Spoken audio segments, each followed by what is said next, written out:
SwayamPrabha. Digital India. Educated India.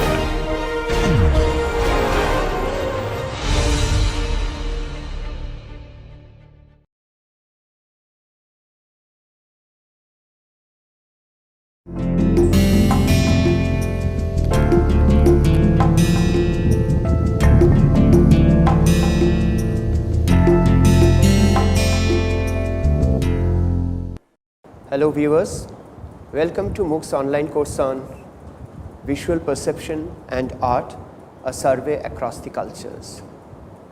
This is the 8th lecture in this course, and in this lecture we will focus on folk art in order to understand certain peculiar visual perceptions folk artists engaged in.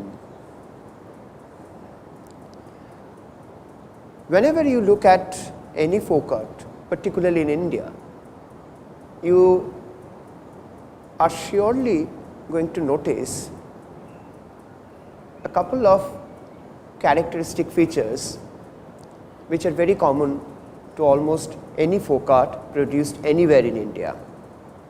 Those features are simplicity, directness, and clarity of forms. Now, these are considered to be the hallmarks of folk art objects, be it in a terracotta or a painting on the wall or a scroll painting painted on a cloth or paper. These folk art forms invariably have the mark of a strong connection between the form and the life and environment. Hence, in order to understand the visual perception involved in the production of folk art, we need to take into account the fact that the immediate life and environment around, that is the rural settings they live in, the customs they follow, the natural environments they live in for so many years, these elements do play a crucial role in shaping the visual perception of the folk artists. And by the same token, these visual experiences and these visual sensibilities inform the folk art they produce almost in every case, in every form, in every material. Art of the folk or art of the rural life stems from the immediate environment and the earthy life. This is a very well known fact. In folk art, you do not find a single object or a single element or a single motif which is not connected to their life or to their environment or to their geographical setting or to their traditions or belief systems. So, their visual perception too is definitely characterized by this connection between the people and their life, between the people and their environment. So, the folk art itself is very well connected with the life and the environment. Hence, their visual perception is informed with keen observation and intimate knowledge about the objects. So, this is also very interesting that there is this factor of keen observation and intimate knowledge about the life, various kinds of creatures, animals and birds and everything that they deal with, that they live with in their daily life. If that is true, then why it is so that in their art objects, this life is not depicted realistically? Again, a certain kind of visual perception plays a very crucial role in deciding for them or by them the kind of visual communication or visual language they will be using in order to convey what they want to convey. Let us see some examples. Now, floor painting, what in Bengal is known as Alpona, what in the entire North India is known as Rangoli, or in South India known as Kolam or Muggu, elsewhere it has different names, actually is not the same everywhere in India. A. B. There are two kinds of floor decorations found in India as a part of their ritual, as a part of the different ceremonies and occasions observed by not only the folk people but also the rural people, Indian people in general. One kind of alpona or rangoli, and particularly in kolam and muggu we find, is that it is very geometric, having abstract geometric patterns. On the other hand, you find floral decorations, that is decorative motifs derived from the natural settings, the geographical surrounding, from nature directly. Yet, none of these floor decorations try to copy or imitate or emulate the nature. They try to derive something, some elements from their direct observation, but they come up with a solution which is entirely graphic and pictorial in their own terms. Now, in order to do that, you definitely need a very strong visual perception about pattern, about geometry. Not in an abstract way, but the kind of pattern and geometry you see in real life, particularly in nature. The second very important aspect about folk art, which informs their visual perception in a very significant way, is the ritualistic aspects of folk art and folk life. Rituals and religious ceremonies do play an important role in shaping the folk art. Their visual perception regarding this thus gets influenced by these rituals and their functions. Hence, when the potters or the clay doll makers know that the terracotta horses, with long neck and elongated shaped bodies that they are making, will be ultimately kept deep inside the forests, under the trees, in very, very dense forests. Perhaps the visual perception that guides the very making of these terracotta figures have something to do with this ultimate setting, ultimate destiny of these terracotta horses. Now, when you look at these terracotta horses here in this photograph, obviously you find them very well kind of blend, and it's going very well with the forest setting. They have become part of this forest, very dense forest. But when you look at these terracotta figures in an isolated space, separately, they do look very stylized, very artificial. But when you see them inside the forest, they don't look as if they are over stylized or artificial. I mean, when you look at this whole group of deep brown terracotta horses lying in an absolutely natural setting, then their forms, their shapes, their anatomy, even their color do not look as if it is a constructed reality. They cease to exist as art and they begin to live a new life, the life amidst a natural setting. So, on the one hand, their visual language, the visual style is definitely not a direct imitation of the real life. But on the other hand, when you look at these terracotta horses up close, when you look at the details, the forms, their bodies and the shapes, despite having a slightly artistic form or a stylized shape in their bodies, these terracotta horses also very strongly carry the sense of the real form of a real horse. So, this close relation with the subjects make their art very intimate and tangible. Often folk art in many cases look definitely not very natural. They look not exactly artificial, but they do look fabricated, as if a different visual world has been created to embody the ideas and the concepts. Yes, once again, to some extent it is true, but to a great extent it is also true that the intimate and close connection between these art objects and the natural real setting is never lost. It comes back again and again. So, the reference to the real life, the reference to the natural life is always there, so strong and with so much of passion that you come across this kind of wooden figures made by the tribal artists of Madhya Pradesh in a way that these figures almost completely resemble and reflect the look and the appearance of the man who is crafting it. He could have made the figure of a man who looks different from him, but no, he does a figure who looks like him.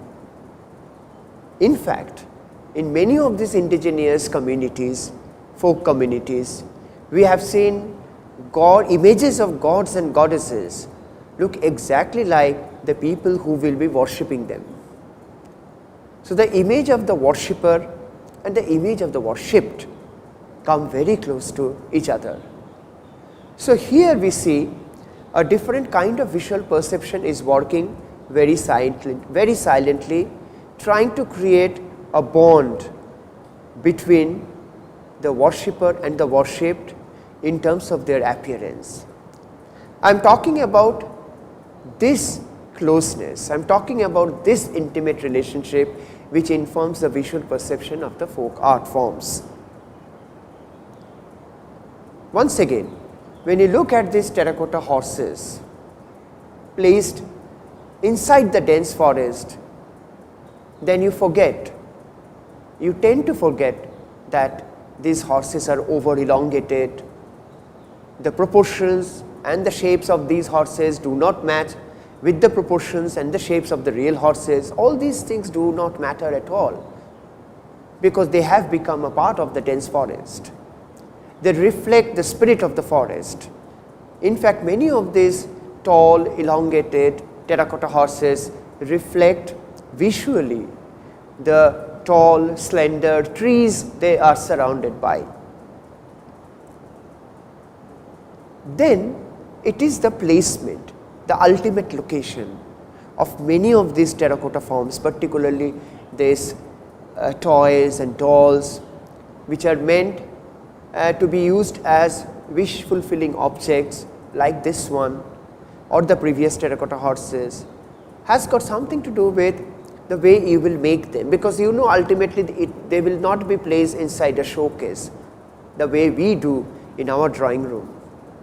In our living rooms, we will certainly have a showcase where inside the glass we will keep these objects as something very stagnant or beautiful art objects.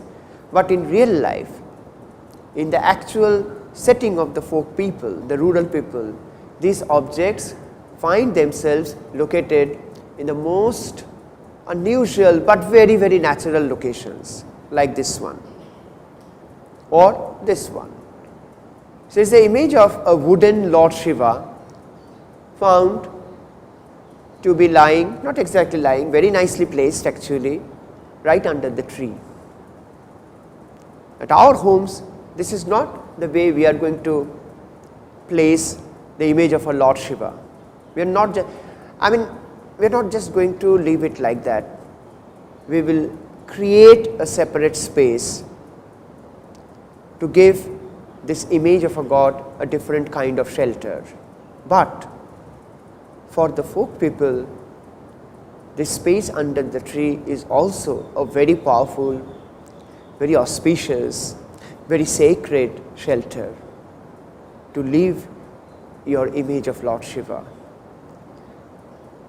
So, the way we look at folk art in an isolated way might give us a wrong perception regarding their visual perception. In order to study folk art properly, in order to study the visual perception involved in the making of folk art, it's better if we get a chance to see them in their original setting. Talking about simplicity, most of this, or rather many of these folk art forms like this one, have a stunning simplicity. Why it is stunning? Because here simplification does not necessarily mean minimization. Of course, there is an amount of minimization. Certain things have been simply left out, only some very, very essential things have been projected.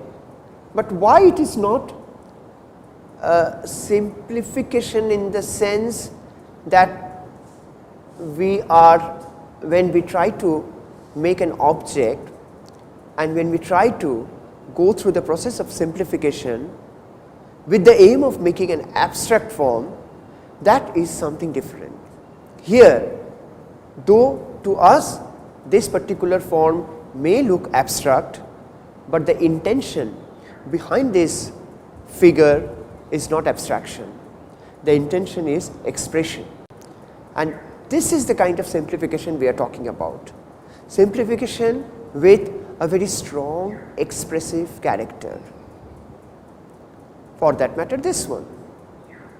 This is the image of an elephant made in pith. Now, pith is something very light, very fragile. Pith is something that doesn't last long yet. And pith is something that is also fragile because when you craft something out of it, when you make a pith doll, pith is subject to breakage. It can crack, it can break. So, ultimately when you finish a small little, let us say, doll made in pith, it is the pith, that is the material that has guided you towards this particular shape. And folk artists are completely okay with that. I am saying this because in the same community and perhaps the same artist would not use or would not come up with a similar shape of the elephant when he is using clay instead of pith.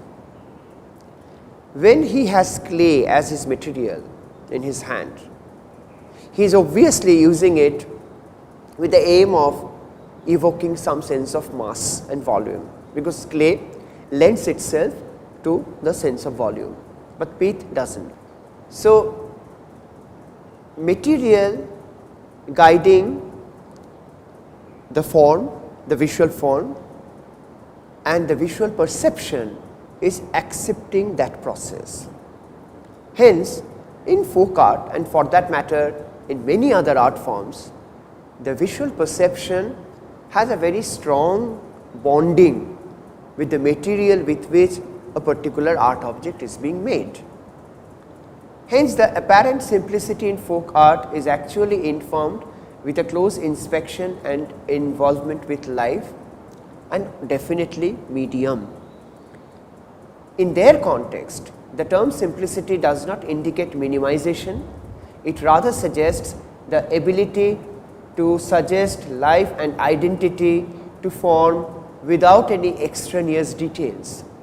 So, you can get rid of extraneous unnecessary details and you can reach the core of the form, which was actually something that many modern Western artists fancied, but they did not know how to do that.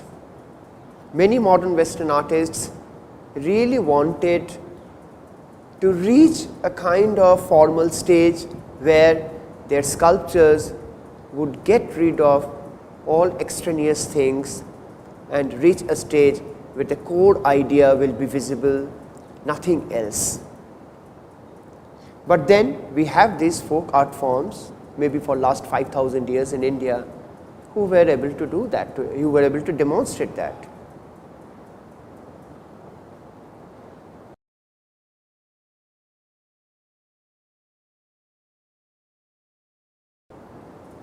So, look at these very, very simple forms of terracotta or clay figures made by artists who were never professional artists. They were also farmers, they were also working in different activities of life, yet almost all of them could actually make something, paint something, do something as a part of their visual and cultural activities. And this is one important aspect that I would like to share with you, that the visual perception in folk art forms, except a few mediums like dokra, which is a metal casting medium, and something else, most of the folk art practices are shared by everybody, that is collectively everybody in the village. Hence the visual perception also cannot be very individualistic. The visual perception too has to be something that is collective, something that could be shared by everybody, something that could be utilized by everybody when somebody picks up a lump of clay or just picks up the brush and the cloth and start painting on the wall. So the simplicity that we see in these folk dolls and toys is also a strength, is also a quality that ensures that everybody in the village could share this sensibility and make dolls and toys out of that sensibilities. So it is this collective spirit that characterizes the visual perception in folk art to a great extent. You keep looking at these images and everywhere you will find all these characteristic features very, very strongly, and these characteristic features are certainly the part of their visual perception. Simplicity, clarity, then this intimate connection with life, the shared sensibility, the simplicity that could be shared with everybody, and also along with that a tremendous freedom, a playfulness in the way they paint or sculpt or make objects, like this one, this Warli painting. And in these paintings like Warli painting, and you can also look at Madhubani paintings, you can look at the Pithoda wall paintings of Gujarat, everywhere you will see that being an artist who is entitled to use a huge amount of freedom, the painters everywhere has conceived space as something very, very elastic, as something that is not controlled by a specific sense of time and measurement. So this makes folk paintings also enormously free in their movement, in their composition. Now there is another aspect of folk art, and obviously that might have influenced the visual perception of the folk artist, that is the existence of a long tradition in folk art, something that has been existing for maybe hundreds or thousands of years. Now does that mean that you are not allowing anything contemporary, anything modern to influence your art? So in spite of a long tradition of art and continuity of art practice, folk art never gets stagnant. Contrary to the idea that folk art often gets trapped in a time warp, folk art is mostly subject to change and ready to adopt the new elements in a changing life. That is why if this is an example of a traditional folk art from Bangladesh, where you can see mother and child on a bicycle, and this from the same kind of community. You also see somebody is coming up with a clay doll where you see a man on a scooter. So they are fast adopting, they are very, very fast in adopting the new elements of life. And then you have somebody who is making a railway engine with a man atop who is supposedly the driver. So within the visual sensibilities and visual perception and folk art, it is possible to co-opt and adopt and accommodate contemporary ideas, new ideas. Folk art doesn't restrain itself, and at the same time the activities of daily life get reflected very casually in most of the folk art.